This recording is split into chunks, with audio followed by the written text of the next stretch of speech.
हरे भरे वर्षावन के मध्य में, जहां नदी चांदी के रिबन की तरह झाड़ियों के बीच से बहती थी, दो साहसी दोस्त पप्पू और टकलू रहते थे।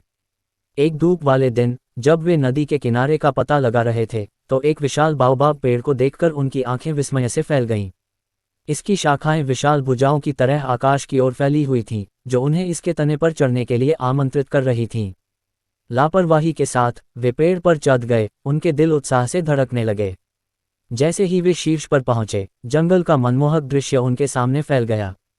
वे सभी दिशाओं में मीलों तक रंग बिरंगे पक्षियों और विदेशी जानवरों से भरी हरी छतरी देख सकते थे।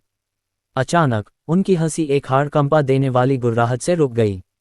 उन्होंने मुड़कर देखा तो लकड़बग्घों का एक समूह पेड़ के नीचे चक्कर लगा रहा था। उनकी आंखें भूख से चमक रही थीं।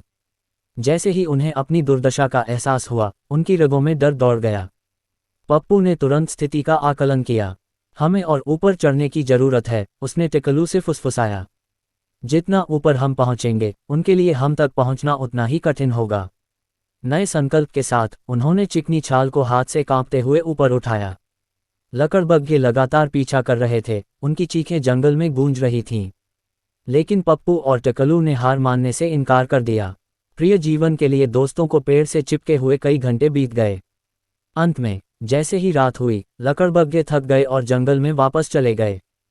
थके हुए लेकिन विजयी, पप्पू और टकलू ने एक दूसरे को देखा और मुस्कुराए।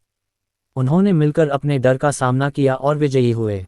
जैसे ही वे पेड़ से नीचे उतरे, उन्हें एहसास हुआ कि उनके साहसिक कार्य ने उन्हें एक अमूल्य सबक सिखाया है।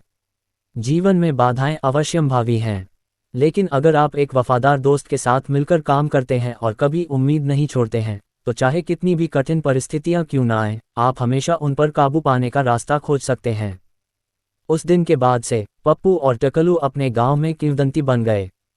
जंगल में उनका साहसिक कार्य न केवल एक रोमांचकारी अनुभव था, बल्कि दोस्ती और दृढ़ संकल्प की शक्ति की याद भी दिलाता था। और जैसे जैसे साल बीतते गए, वे जीवन की चुनौतियों का एक साथ सामना करते रहे, हमेशा अपने दिलों में रोमांच की भावना के साथ।